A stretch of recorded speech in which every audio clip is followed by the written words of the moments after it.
Vladimir Putin ancam perang besar jika Crimea disentuh. Alasan Rusia larang Ukraina gabung NATO.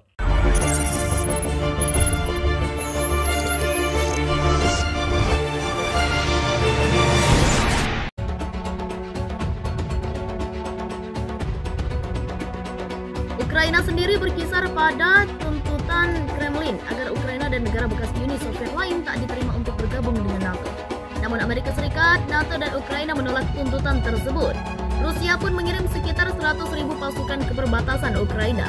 Kremlin menolak tuntutan Barat agar konsentrasi pasukan dibubarkan. Washington bahkan menuding Moskow sedang menyiapkan dalih untuk melancarkan invasi total ke Ukraina. Kremlin menampik tuduhan bahwa mereka merencanakan invasi.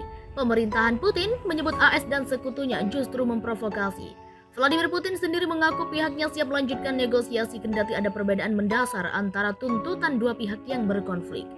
Putin mengaku syarat bahwa Ukraina tak boleh gabung NATO adalah mutlak. Ia bahkan mengancam akan terjadi perang besar jika NATO nekat menerima Ukraina. Alasannya, Putin khawatir Ukraina bisa dijadikan pangkalan NATO dan negara itu memiliki dukungan militer besar untuk merebut semenanjung Crimea. Jika Ukraina menjadi anggota NATO dan bergerak merebut kembali Crimea, negara-negara Eropa secara otomatis akan terseret konflik militer dengan Rusia, tidak akan ada pemenang, kata Putin. Kekhawatiran Putin juga berdasarkan persenjataan NATO kepada negara-negara anggotanya di dekat kawasan Eropa Timur seperti Estonia, Lituania, Latvia, Rumania, dan Polandia. Dalam tuntutannya kepada NATO, Kremlin pun meminta aliansi pertahanan itu menarik pasukan dari negara-negara tersebut. Pemerintahan Vladimir Putin memandang Ukraina sebagai tetangga strategis dari segi pertahanan. Maka dari itu, Kremlin nekat melakukan operasi militer di Crimea dan mendukung kelompok separatis Donbas usai Presiden Viktor Yanukovych didongkel dan Kiev menjadi cenderung pro-barat. Kekhawatiran dalam aspek pertahanan membuat Kremlin enggan surut dari bekas Soviet diterima NATO. Sebaliknya, NATO juga enggan didikte oleh Moskow.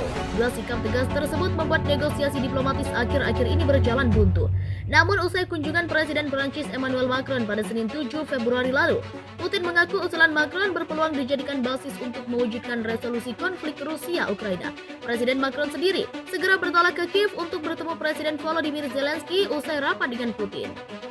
Di lain pihak, Jerman juga berusaha aktif menengahi perselisihan Rusia-Ukraina. Kanselir Jerman Olaf Scholz dilaporkan akan mengunjungi Kiev dan Moskow pada 14 hingga 15 Februari mendatang. Sebelumnya, Prancis dan Jerman berperan aktif menengahi konflik Rusia-Ukraina terkait Crimea dan kelompok separatis. Mediasi dua negara itu membuahkan persetujuan Minsk II pada 2015. Akan tetapi Moskow menuduh Ukraina ogah-ogahan menerapkan perjanjian tersebut. Kiev sendiri mengaku jika penerapan persetujuan Minsk II bisa merugikan Ukraina.